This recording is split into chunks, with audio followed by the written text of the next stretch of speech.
طبعا احنا دايما بنسمع كده راحة وعلاج الجسد تبدأ من القدمين. طب ايه موضوع القدمين؟ قال لي القدمين ده زي جذر الشجرة. الشجرة مش بسقيها من فوق، انا بديلها المية من تحت. تمام. وهي بتسحب من جذورها المية وتوزعها للفروع. تمام. نفس الشيء بالظبط. القدم دي هي نهاية الأطراف العصبية. الجذر الأعصاب أو نهاية الأطراف العصبية 7200 وتر موجودة ومتوزعة على القدم. عند الصابع الكبير ده ما قلنا في مراكز المخ، كل قدم تمام. مسؤولة عن الاتجاه بتاعها. عندي دي القدم مثلا يعني الشمال. حضرتك تقصد أن تقول أنا مقسم نفسي لنصين، نصين بالظبط. النص اليمين مسؤول عن الرجل اليمين والنص والشمال مسؤول عن الشمال. تمام. هنا فصل مخ الشمال يبقى القدم اليمين فصل مخ الأيمن. تمام. العين الشمال يبقى الثانية العين اليمنى. لا لا طيب. لا ما تفوتليش، يعني طيب. ايه العين الشمال؟ نعم. يعني ايه العين؟ طيب لا يبقى هنا عندي مراكز المخ. اه هنا الغدد بقى الصنوبرية، الغدة الدرقية. انزل كده هون في الجزء ده، دي فقرات الخاصة بالرقبة، العنق. العنقية. الناس اللي مثلا نام على مخدة كبيرة او في ألم، مجرد ما حرك الصابع دون لقدام لورا واجيبه يمين وشمال وبشكل دائري. خلينا نقول المراكز بعد اذنك وبعدين نقول كيفية العلاج. ايوه. طيب تفصيلي ممل معلش. لا لا لا انا لا مطالب. امرك بعد اذن ربنا يعزك. وانا تحت امر ربنا يعزك. الجميل ربنا يعزك. ننزل كده هو زي ما قلنا بالحواف. عندي هنا الجزء ده كله العمود الفقري. يبقى عندنا لغاية بطن الرجل المنطقة يا جماعه العجزية هنا. العمود الفقري اللي هو نعم. بطن الرجل. نعم. تمام. من اول هنا اهو كده لغايه المنطقه دي. تمام. الكعب دون هو المسؤول عن الجهاز البولي او الجهاز التناسلي. بنشتكي منه في مسمار الرجل والاملاح الزياده والكلام ده. الاملاح الزياده، لو في تكيس على المبايض، لو في مشكله مثانه في كل الجهاز البولي بالظبط، اضطرابات في الدوره الشهريه، كل هذه يا عم محمد يا ام عمر يا مصر كلها تعالوا اسمعوا. نعم.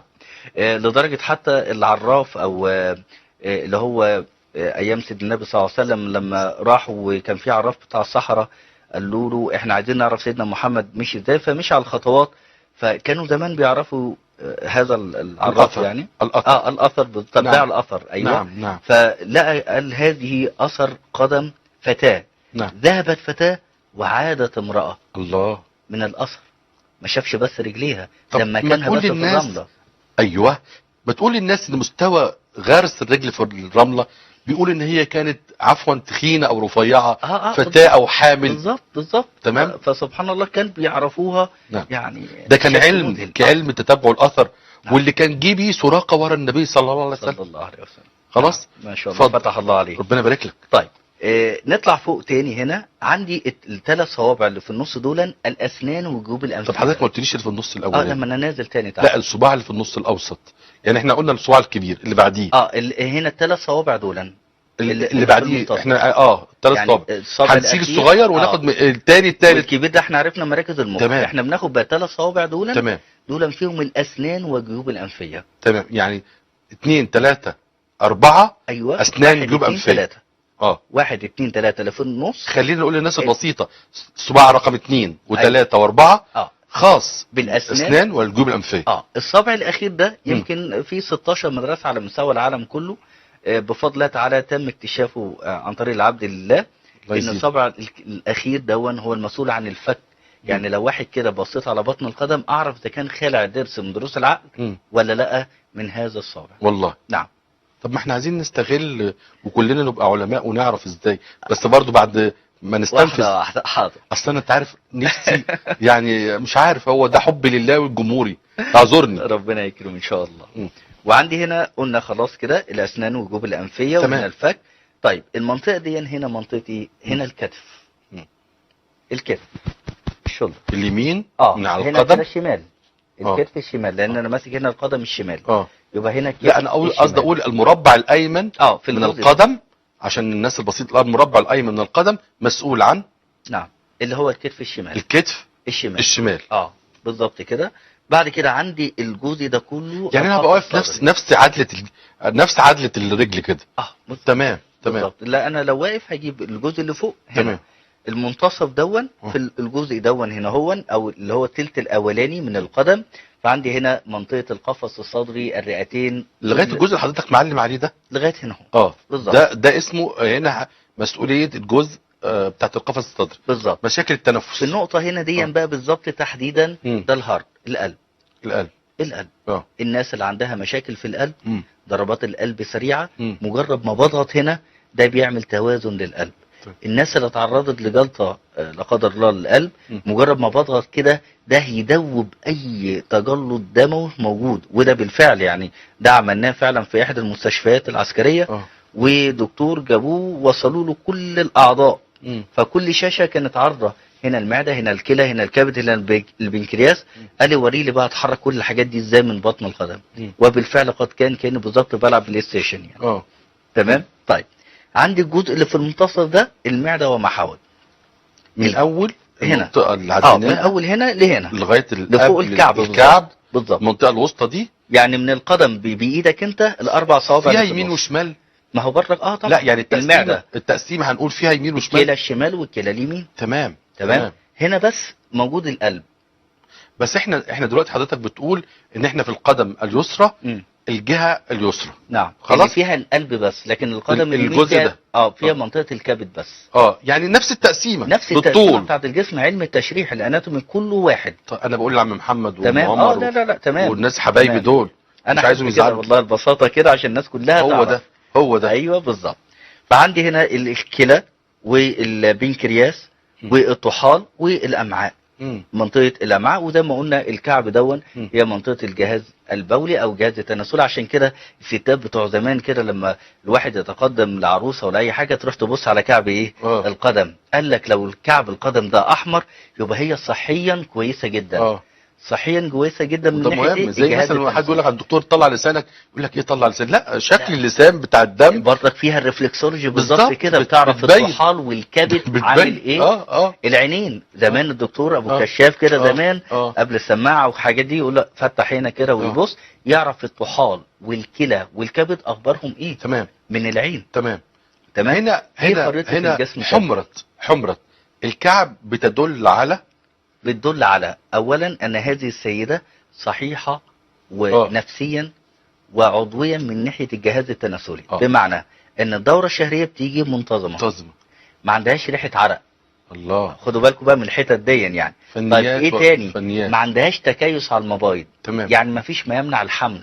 واسمح لي اقول ان ذلك يرجع لانتظام الدورة الدموية في الجسد. طبعا ما هو ده الاحمرار اللي فيها بالظبط. معلش عشان عم محمد وام عمر والناس دي عشان كده الناس زمان معلش عم محمد وهتلاقي الحاجه عندها حجر تدعك الكعب مهم قوي. السؤال بقى، هل هناك في علاقه من تشقق القدم طبعا والامراض؟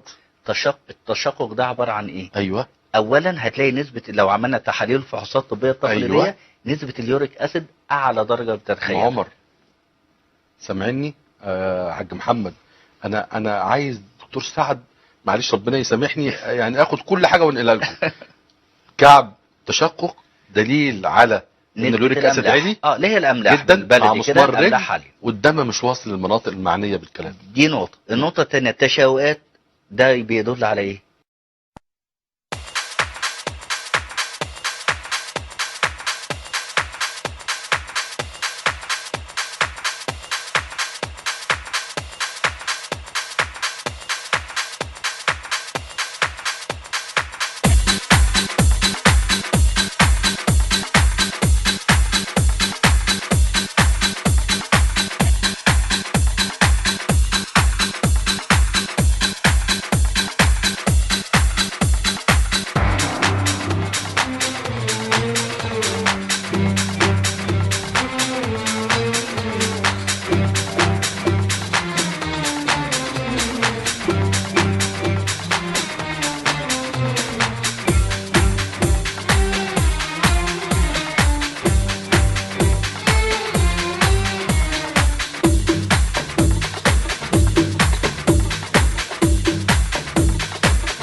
يا حبيبي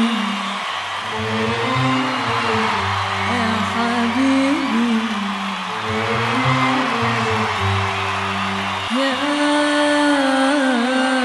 حبيبي